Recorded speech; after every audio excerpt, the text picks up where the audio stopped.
Olá, olá! Segue mais um vídeo de uma série que eu estou fazendo aqui com bastante alegria e esperança no coração para pessoas que têm pressa e não sabem sobre a Bíblia. Espero que ajude você, espero que chegue até você. A Bíblia é um livro muito conhecido, porém pouco compreendido. Então, eu peço que você tire um tempinho aí para dar um gostei aí, se possível compartilhe com seus amigos e ative aí para receber a notificação dos próximos vídeos, tá? Hoje eu queria falar ainda sobre a formação da Bíblia, sobre o outro processo que ocorre logo depois que o autógrafo está pronto.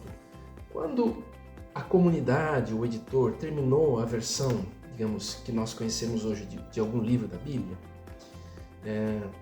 surgiu um outro processo. Lembrando, os livros foram escritos independentes, em várias épocas, por vários autores, primeiro em rolos, esses rolos circularam, os autores não escreveram pensando uns nos outros, né? E foram séculos, né? Milênios, na verdade, para que tudo estivesse pronto e chegasse até a Bíblia. O processo que vem depois do autógrafo, lembrando que os autógrafos nós não temos mais, ou seja, aquela versão, a primeira versão, conforme o texto que nós conhecemos hoje, nós não temos mais, nós temos cópias de cópias de cópias. O outro processo chama-se canonização, vem da palavra cânon, que tem a ver com medida, norma. A gente canoniza, né? A Igreja Católica canoniza um santo, validando ele, né, a partir de certos critérios. Por que eles tiveram que fazer a canonização? Porque tinha muitos outros livros além dos que você tem aí na sua Bíblia, seja ela católica ou protestante. Muitos e muitos outros livros que circulavam e às vezes as comunidades tinham dúvidas sobre a validade, a legitimidade deles, certo? Então, antes de haver essa canonização, aquelas comunidades já avaliavam aqueles livros e muitos, então, chegaram a ter o status de serem inspirados por Deus. A gente pode conversar mais sobre inspiração no outro vídeo. Esse processo de canonização foi longo, foi complexo, não vou detalhar aqui, ele foi envolto em muita polêmica e até hoje há algumas discussões. Eu vou falar aqui, por exemplo, né, sobre os antilegômena. Eram livros, a palavra antilegômena significa contra os quais se fala. Exemplo, o livro de Eclesiastes foi questionado porque ele era meio pessimista. Tudo é vaidade, diz o Coelet, o pregador do livro. O livro de Cantares foi questionado porque ele tinha muito erotismo. O livro de Esther foi questionado porque ele não cita o nome Deus, a palavra Deus. Ezequiel diziam que ele tinha diferenças na descrição dos rituais entre algumas partes do seu livro. Provérbios foi questionado porque diziam que tinha provérbios contraditórios. E olha que todos esses livros estão tanto na Bíblia católica quanto na Bíblia protestante, certo?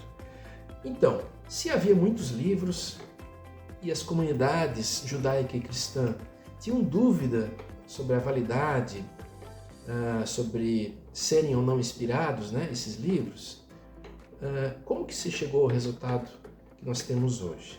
Eles tinham alguns critérios gerais. Primeiro, e o mais fundamental, eles analisavam se aquilo que estava escrito tinha a ver com a vida de fé que eles viviam. Eles também olhavam se aquele livro, aquele rolo, né, que estava chegando, que estava formando uma coleção, ele tinha a ver justamente com esses outros livros todos que já eram aceitos e já circulavam ali. No cristianismo, que é o período posterior, lembrando primeiro o judaísmo, depois o cristianismo a partir de Cristo, a autoria também é importante. A gente vai ver depois. E há uma polêmica, porque alguns autores dizem assim, eles eram inspirados primeiro e por isso foram canonizados.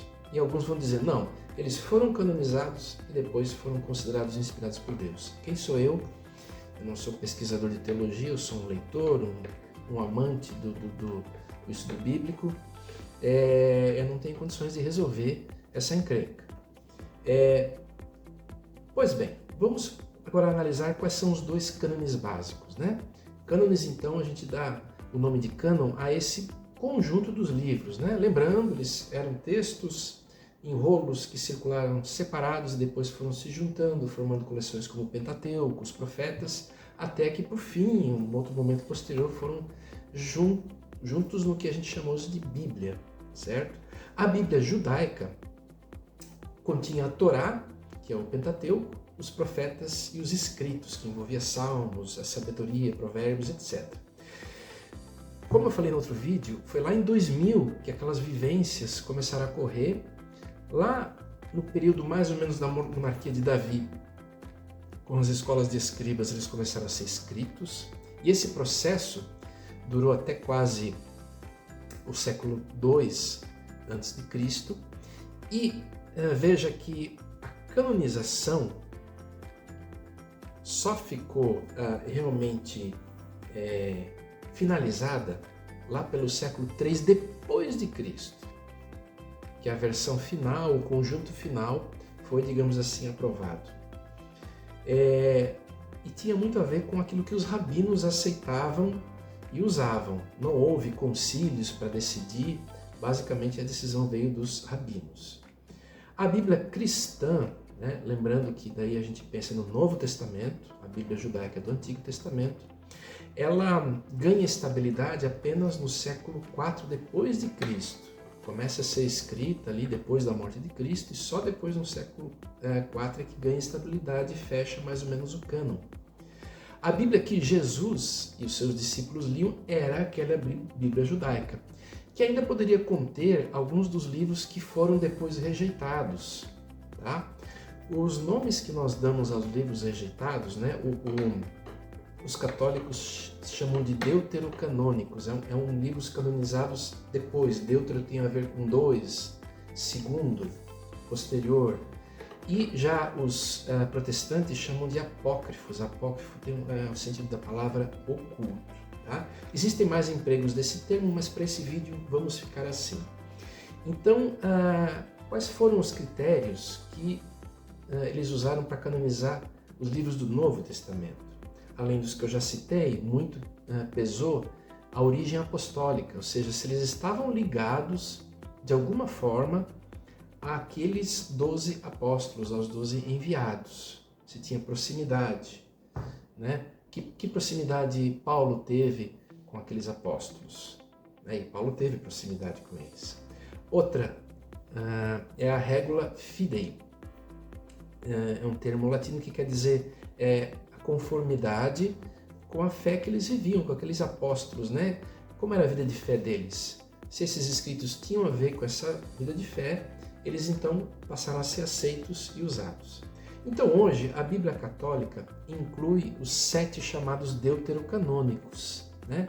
Que são Judite, Tobias, Sabedoria de Salomão, Baruque e 1ª e 2ª Macabeus, e ainda uns trechinhos de Esther e Daniel. Tá? Os que eles consideravam apócrifos ficaram de fora. O protestante chama esses deuterocanônicos de apócrifos, né?